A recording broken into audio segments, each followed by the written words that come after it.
As Halloween approaches and everybody's telling spooky stories, let me tell you the one that used to scare me and my friends when we were growing up, right?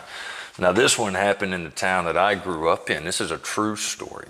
It goes back to 1946, right? This is the real story of the town that dreaded sundown and the real phantom killer. Every Halloween as a kid, we'd sit around the campfire and our parents and uncles would tell us this story to scare us really good. So the town that dreaded sundown, they actually made a movie with that title. And it's a true story, it's based on a true story, down in Texarkana. Texarkana is a city that borders Texas and Arkansas.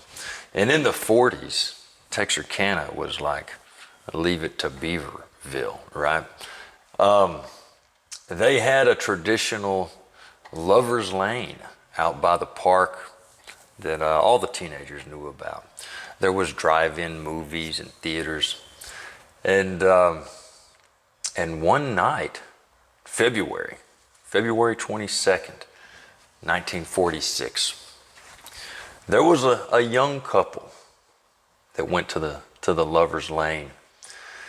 This man, this huge man, they say, was some kind of a pillowcase on his head.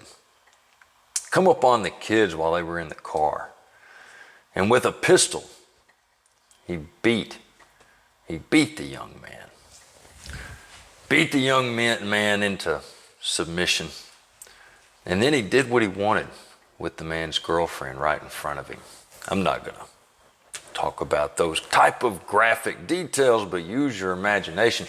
They say that the movie does no justice to how vile this phantom killer treated his victims.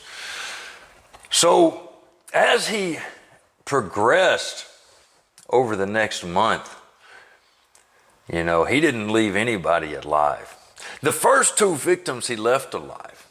And that's how we know, that's how we have a description of him, right? After that, he quit leaving people alive. He'd find people at Lover's Lane. Young couples making out. A lot of people say that's where they came up with the premise for a lot of the horror movies from the 80s, all of the mass hack and slash movies, was because this man was stalking, apparently, young couples. And he would do pretty much the same thing every time, but he quit leaving people alive.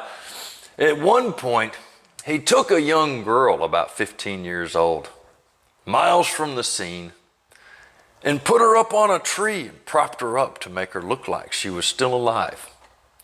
Put a hand in her pocket and posed her like some kind of a doll for authorities to find. No, he was gruesome. The entire town was so scared that they enacted a curfew, and nobody was allowed out after the sun went down.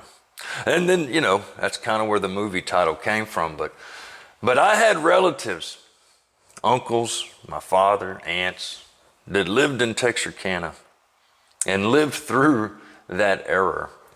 And they would talk about it, and still you could see the fear in their eyes.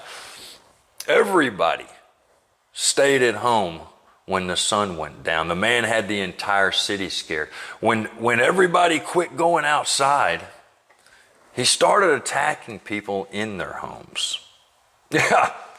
Yeah, so he got at least one young couple in their home. The female actually managed to escape, to run and flee to a neighbor's.